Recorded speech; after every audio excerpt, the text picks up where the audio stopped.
내 친척 중에 교도관으로 일했던 사람이 있다. 다만 평범하게 간수로서 일한 것이 아니라 교도소 내부에서 재소자들의 심리 상담이나 사회복귀를 위한 상담 같은 것을 담당하고 있었다고 한다. 그렇기 때문에 친척은 시간이 날 때마다 재소자들과 자주 이야기를 나눴다고 한다. 주로 그들이 지은 죄, 그에 대한 반성, 그리고 자수한 사람의 경우에는 자수하게 된 경위 등에 관한 이야기였다. 그중 A라는 사람에게 들은 이야기가 너무나도 섬뜩해서 아직까지도 잊혀지지 않는다며 내게 들려준 이야기가 바로 이것이다. A는 원래 평범한 샐러리맨이었다. 하지만 현재 살인죄로 복역 중이다. 그가 죽인 것은 그의 아내였다. 일단 죽이기는 했지만 살해 후 사체의 처리를 고민하던 A는 집 냉장고에 아내의 사체를 토막내 보관했다. 회사에서 돌아오면 냉장고에서 토막난 사체를 조금씩 꺼내 살을 잘게 다지고 뼈는 믹서로 갈아 가루를 낸 뒤 화장실에서 흘려보냈다고 한다. 그것을 며칠 동안 반복하자 사체의 대부분을 없앨 수 있었다. 결국 머리만 남았다.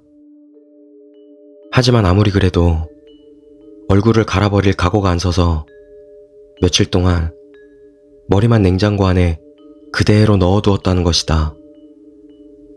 그러던 어느 날 A는 꿈을 꾸었다. 죽은 부인이 테이블 위에 고개를 숙이고 앉아있다.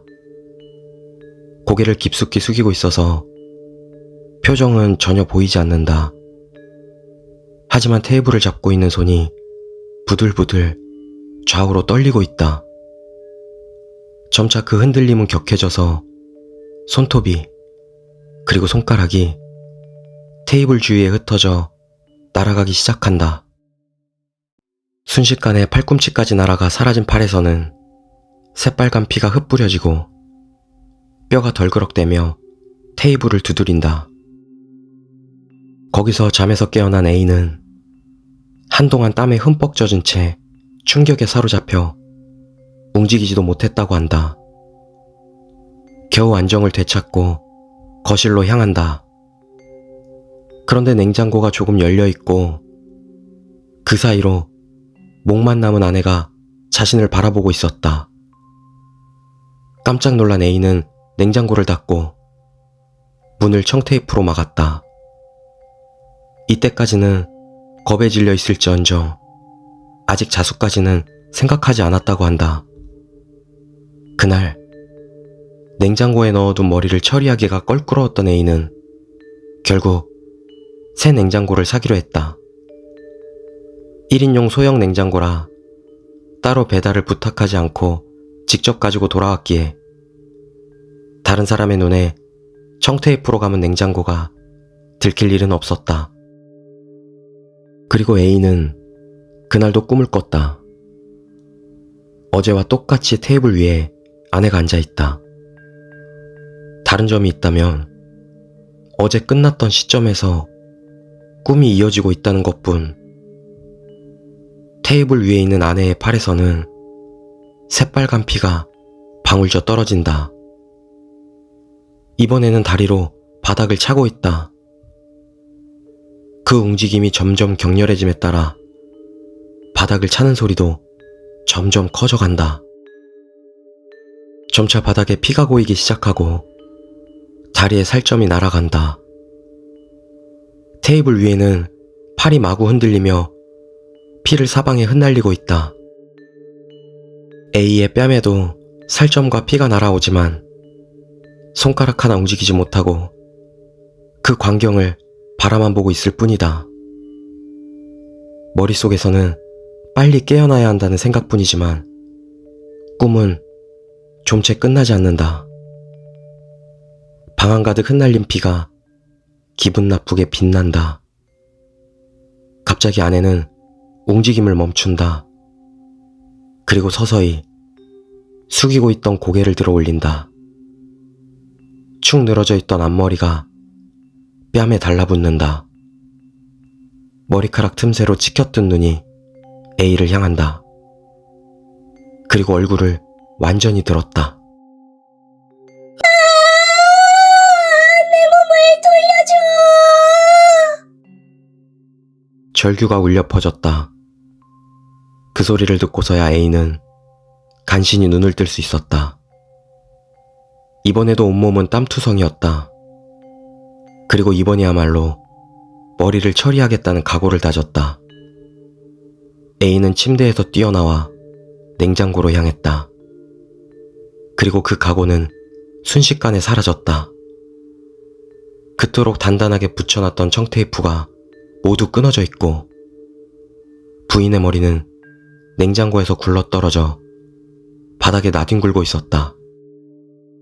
그 시선은 A를 향해 고정되어 있었다는 것이다. 그 시선에서 결코 도망칠 수 없다고 생각한 A는 그 길로 자수를 택했다고 한다. 살해당한 사람의 원한은 언제까지고 남아있는 모양이야. 이야기 말미에 친척이 덧붙인 한마디가 아직도 기억에 남아있다.